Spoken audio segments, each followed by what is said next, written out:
You probably don't know it, but in December of 2023, the United States got a lot bigger. Specifically, the US added about 1 million square kilometers to its national territory. That's approximately 386,000 square miles, or roughly the size of 2 Californias. Now, you would think that something like this would have made front page news across the country, but it actually went largely unnoticed, probably because the area in question is not a physical landmass. Instead, the US gained 1 million square kilometers of premium seafloor real estate.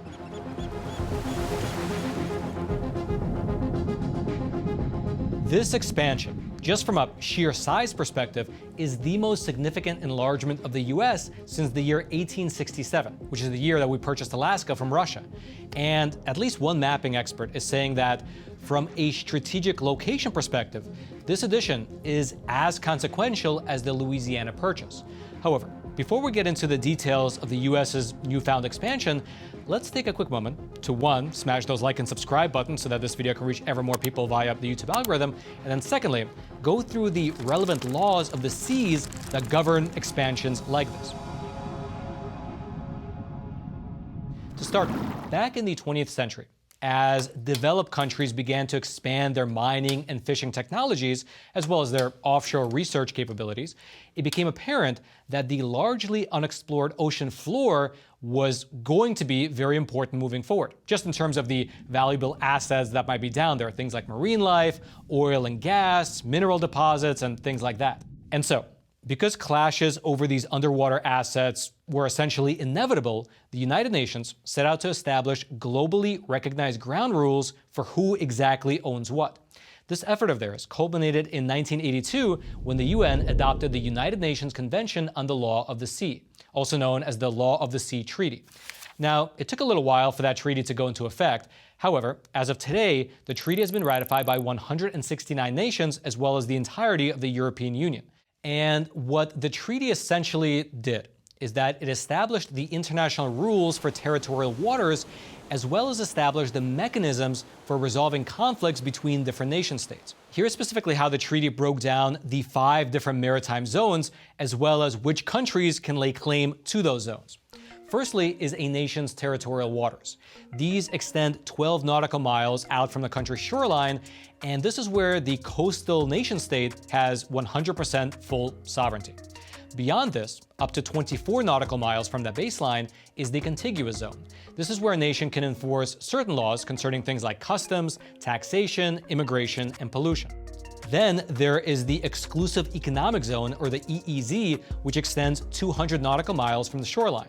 Within this zone, the coastal nation has the sole right to exploit that zone's natural resources, things like fish, oil, minerals, etc., and that coastal nation is free to deploy other economic activities in that zone, things like setting up windmills and tidal power generators. Then, below the water, a nation's continental shelf, it extends to the outer edge of that nation's continental margin, or 200 nautical miles from the baseline, whichever one is greater. And so basically, all countries with a shoreline, they get at least 200 nautical miles of seabed, but if that nation can prove that their continental shelf actually juts out further than 200 miles, they can lay claim to that additional land as well. And within the zone, nations have the right to harvest the seabed, extracting things like minerals, rare earth metals, and so on. And then beyond that point, you have what are known as the high seas. These are open to all states, whether they're coastal or landlocked, it doesn't matter. The high seas are beyond any national jurisdiction. The treaty ensures things like freedom of navigation, freedom of overflight, freedom of fishing, scientific research, and things like that on the high seas for all nations. And so that is generally the breakdown of what the treaty established in terms of the 5 different maritime zones and who owns what. But here's where things get interesting. If you look at that map once again, you'll see that the area just beyond that 200 nautical mile mark is essentially up for grabs by any nation who can make a convincing argument that their continental shelf reaches beyond that point. If it does, they should, according to that treaty, hold the right to that seabed.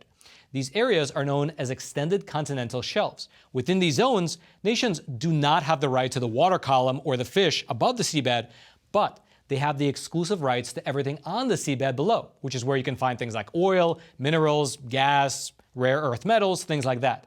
And so, With that as the general legal backdrop, the U.S. government has been working overtime behind the scenes to expand America's underwater footprint by as much as possible within this ECS, within this extended continental shelf zone. For the past 20 years now, throughout several different administrations, a giant intergovernmental task force called the U.S. Extended Continental Shelf Project has spent tens of millions of dollars conducting over 40 seafloor mapping expeditions in order to collect data from under the water surrounding America. And it's really not a stretch to call this a giant task force. Let me just give you a taste of how big the U.S. Extended Continental Shelf Project actually was. The task force itself was led jointly by the National Oceanic and Atmospheric Administration, as well as the U.S. Geological Survey. Then, alongside them, you had the following agencies be involved: the Department of Energy, the National Science Foundation, the Environmental Protection Agency, also known as the EPA. You had the Bureau of Ocean Energy Management, the Bureau of Safety and Environmental Enforcement, the Arctic Research Commission, the Marine Mammal Commission, the U.S. Navy, as well as the U.S. Coast Guard. All those different agencies worked for the past 20 years to map out the outer limits of the U.S. continental shelf. All right, just to pause here for a super quick moment, I'd like to introduce today's sponsor, which is Patriot Supply. Look, regardless of who won the White House, there are many real problems facing this country, regardless of party affiliation. You have supply chain problems, cybersecurity threats from foreign actors like China, Russia, North Korea, and even the possibility of an EMP attack that can knock out America's electrical grid.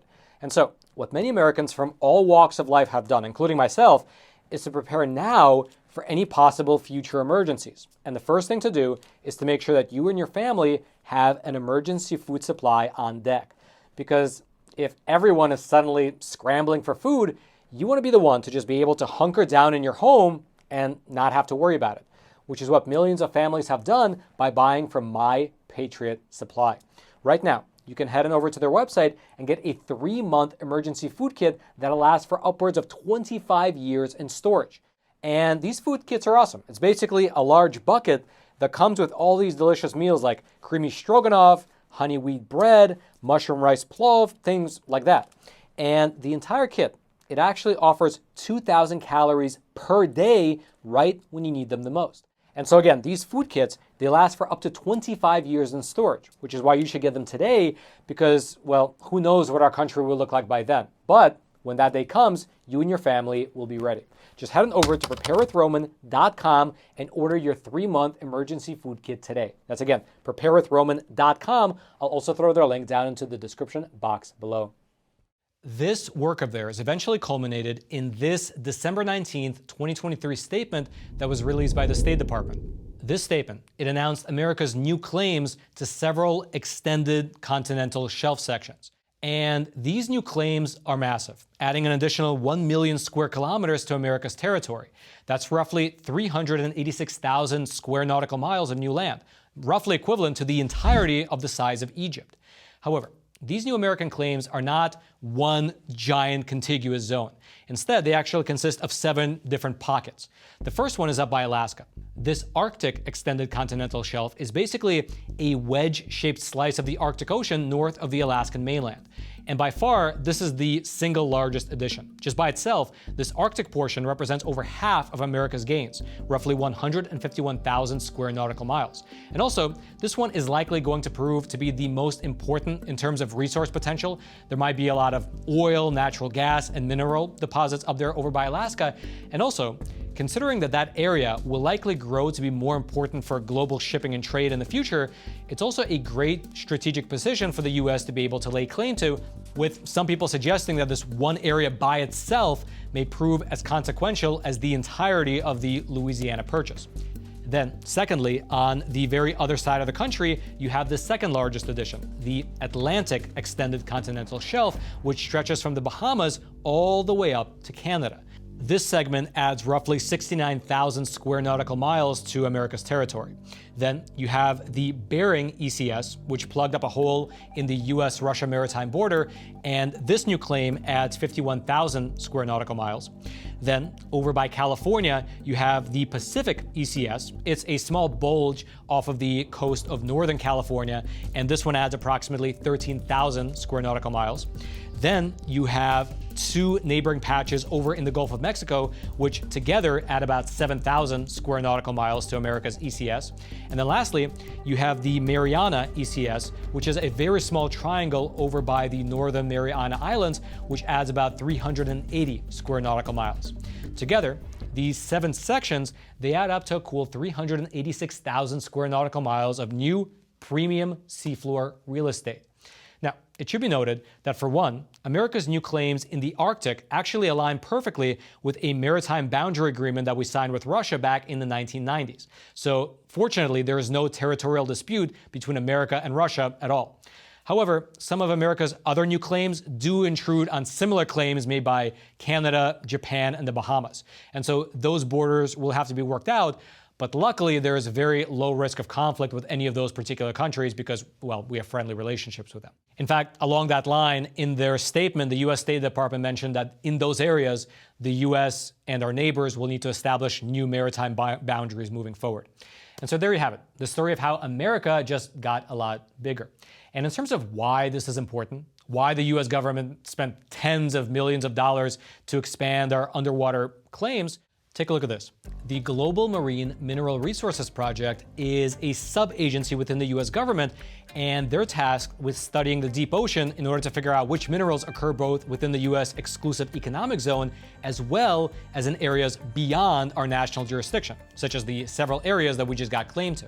And in terms of what's down there, what they've been able to find, meaning over on their website, the Global Marine Mineral Resources Project, they list out several types of minerals that they were able to find during their data collection process. First, they were able to find ferromanganese crusts. These crusts, they expand on the ocean floor at a rate of only several millimeters per million years. However, the agency, they found crusts of this sort on the ocean floor that were upwards of 20 centimeters thick, making them literally over 70 million years old.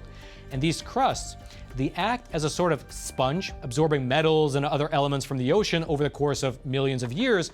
And so they are especially rich in things like cobalt, manganese, rare metals such as tellurium, precious metals such as platinum, as well as several rare earth elements that are in need in heavy industry.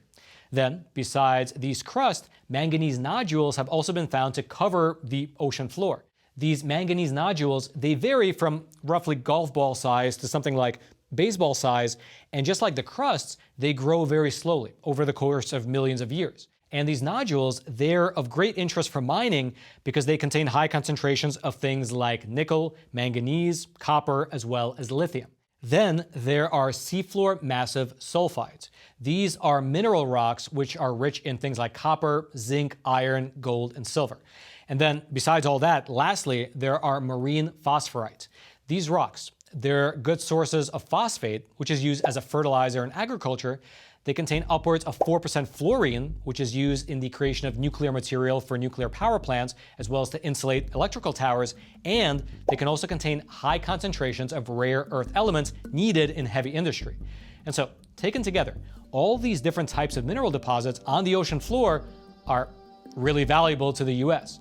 In fact, not too long ago, the U.S. Geological Survey, they released an official list of the 50 critical minerals that America needs. You can see the list up on your screen. Basically, for the ones highlighted in yellow, we know that there's a lot down there in the ocean floor, while the ones highlighted in green, we don't know how much there is, but we do know that it's down there. This means, basically, that out of the 50 critical minerals that this country needs, at least 19 of them have been found in some concentration down on the ocean floor. Now, in terms of the next steps, the U.S. State Department has submitted our official expansion application with the relevant United Nations agency. For your reference, that particular agency, it's called the Commission on the Limits of the Continental Shelf. It's essentially an expert body that was established in 1982 by the United Nations as a part of the treaty. This agency is going to take a look at all the research data that the U.S. was able to compile and send in as a part of their application, and then they'll give back their official recommendation. The U.S. can then take that recommendation and use it to officially establish our country's new outer limits. This whole process might take a few years. The last time this happened, it was Russia that was attempting to expand their continental shelf, and that process took approximately 6 years.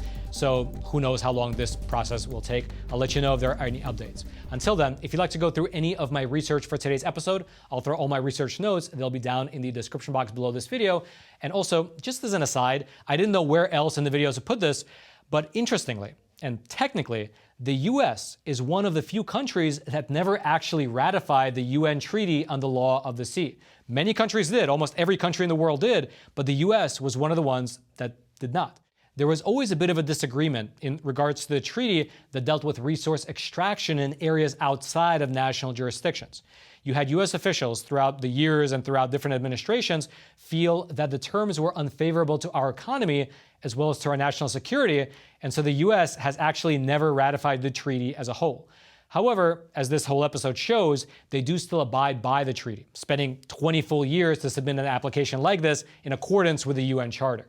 However, if for some reason the UN committee decides to reject our application, well then technically, we never signed the treaty in the first place, so I guess we'll have to see how that plays out. Regardless, again, if you want to go deeper into this story, I'll throw my research notes down into the description box below, which is that same description box I should mention, right below those like and subscribe buttons, which if you haven't smashed already, please do so now so that this content can reach ever more people. And then until next time, I'm your host, Roman from the Epoch Times. Stay informed, and most importantly, stay free.